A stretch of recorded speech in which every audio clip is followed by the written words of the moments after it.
கிறிஸ்துவுக்குள் பிரியமானவர்களே, உங்கள் ஒவ்வொருவருக்கும் என் அன்பின் வாழ்த்துக்கள். இன்று இந்த செய்தியை கேட்டுக்கொண்டிருக்கும் நீங்கள், ஒருவேளை மிகுந்த மனவேதனையில் இருக்கலாம். முன்பு என் வாழ்க்கை எவ்வளவு செழிப்பாக இருந்தது.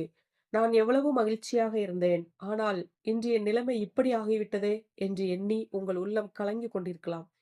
ஒவ்வொரு நிமிடமும் உங்கள் கடந்த காலத்தையும், நிகழ்காலத்தையும் ஒப்பிட்டு பார்த்து கண்ணீர் விட்டுக் கொண்டிருக்கிறீர்களா? உங்களுக்காகவே கர்த்தர் என்று ஒரு விசேஷித்த வார்த்தையை தருகிறார்.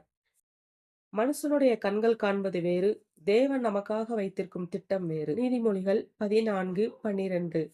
மனுஷனுக்கு செம்மையாய் தோன்றுகிற வழி உண்டு, அதின் முடிவோ மரண வழிகள்.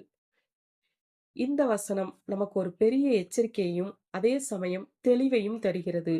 நாம் ஒரு காரியத்தை செய்யும் போது நம்முடைய அறிவிற்கும் அனுபவத்திற்கும் அது மிகவும் சரியாக தோன்றும். இந்த வேலையில் சேர்ந்தால் நான் உயர்ந்து விடுவேன், அல்லது இந்த முடிவை எடுத்தால் என் குடும்பம் செழிக்கும் என்று நாம் நினைக்கலாம். ஆனால் அந்த பாதையின் முடிவில் என்ன இருக்கிறது என்பது நமக்கு தெரியாது. நம்முடைய பார்வை குறுகியது, ஆனால் கர்த்தருடைய பார்வை ஆதியிலிருந்து அந்தம் வரை பார்க்கக்கூடியது. சில நேரங்களில் நாம் விரும்பிய கதவுகள் அடைக்கப்படும் போது நாம் வேதனைப்படுகிறோம். ஆனால் அந்த வழி உங்களை அழிவுக்கு கொண்டு செல்லும் என்பதால் உங்களை நேசிக்கும் கர்த்தர் அந்த வழியை அடைத்திருக்கலாம். இன்று நீங்கள் அனுபவிக்கும் இந்த சிரமங்களும் போராட்டங்களும் ஏதோ தற்செயலாக நடந்தது அல்ல. வேதம் சொல்கிறது, ஏசாயா 55:8, என் நினைவுகள் உங்கள் நினைவுகள் அல்ல, உங்கள் வழிகள் என் வழிகளும் அல்ல. கடவுள் சில போராட்டங்களை நம் வாழ்க்கையில் அனுமதிப்பது நம்மை தண்டிப்பதற்காக அல்ல, மாறாக நம்மை பரிசுத்தப்படுத்தவும் ஒரு மேன்மையான நிலைக்கு நம்மை ஆயத்தப்படுத்தவும் தான். ஒரு சிற்பி கல்லை செதுக்கும் போது அந்த கல்லுக்கு வலிக்கும்.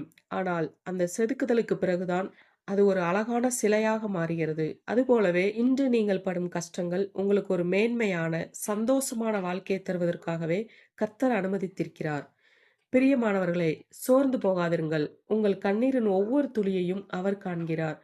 நீதிமொழிகள் 3:5 சொல்கிறது, உன் சுய புத்தியின் மேல் சாயாமல் உன் முழு இருதயத்தோடும் கர்த்தரில் நம்பிக்கையாயிரு. உங்கள் புத்திக்கு தெரியாத வழிகளை அவர் உங்களுக்கு திறப்பார். நீங்கள் இழந்ததை விட பன்மடங்கு மேன்மையை அவர் உங்களுக்கு தருவார். இன்று நீங்கள் சந்திக்கும் இந்த இருண்ட பாதை விரைவில் முடிவுக்கு வரும். விடியற்கால வெளிச்சத்தைப் போல உங்கள் வாழ்வில் கர்த்தருடைய ஆசீர்வாதம் பிரகாசிக்கும். தைரியமாயிருங்கள். கர்த்தர் உங்களை ஒருபோதும் கைவிட மாட்டார். அவர் உங்களை ஆசீர்வதித்து உயர்த்துவார். ஆமென்.